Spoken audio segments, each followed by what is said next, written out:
सोन चिड़ैया खबर उड़ती है।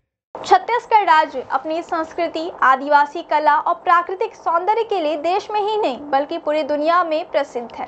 यह राज्य सांस्कृतिक रूप से समृद्ध और विविधताओं से भरा हुआ है। यहाँ कई ऐतिहासिक और प्राचीन विरासतें मौजूद है जो इसकी पहचान को और मजबूती देती है। इन्हीं में से एक विरासत है राजधानी रायपुर। यह शहर सिर्फ प्रशासनिक दृष्टि से ही नहीं बल्कि इतिहास से भी गहराई से जुड़ा हुआ है। क्या आप जानते हैं रायपुर का नाम एक राजा के नाम पर रखा गया था? आइए जानते हैं रायपुर शहर के नाम और इतिहास के पीछे की कहानी।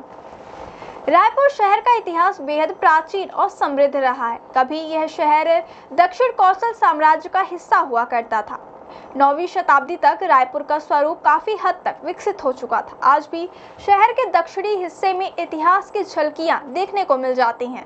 इतिहासकारों के मुताबिक सातवाहन राजाओं ने 2री और 3री शताब्दी तक इस क्षेत्र पर शासन किया। इसके बाद 4वीं शताब्दी में समुद्रगुप्त ने रायपुर को अपने साम्राज्य में शामिल कर लिया। फिर यह इलाका सरपपुरी राजाओं के अधीन आ गया था। समय के साथ रायपुर पर शासन करने वाले शासक बदलते रहे और हर दौर में इस शहर के इतिहास पर अपनी छाप छोड़ी गई। सोमवंशी वंश के बाद कलचुरी वंश का उत्थान हुआ।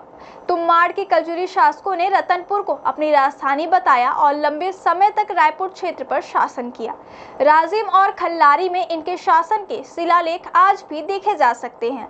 लोक कथाओं के मुताबिक राजा रामचंद्र या उनके पुत्र ब्रह्मदेव राय को रायपुर नगर का संस्थापक माना जाता है। कुछ कथाओं में बताया गया कि राजा ब्रह्मदेव राय ने शहर की नींव रखी थी और उनके नाम पर ही शहर का नाम रायपुर पड़ा। आजादी के बाद रायपुर मध्य प्रदेश का हिस्सा बना रहा। 1956 में राज्यों के पुनर्गठन के बाद भी रायपुर मध्य प्रदेश में ही शामिल था। 1 नवंबर 2001 को जब मध्य प्रदेश के दक्षिण पूर्वी हिस्सों को अलग कर छत्तीसगढ़ राज्य बनाया गया तब रायपुर को राजधानी घोषित किया गया।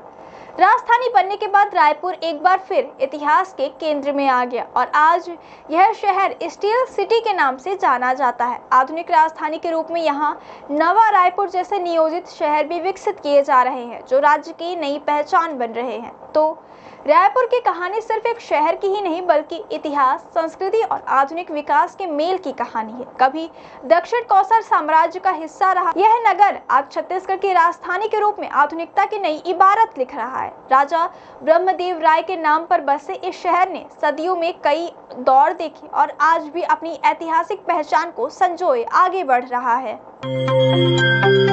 सोन चिड़ैया खबर उड़ती है।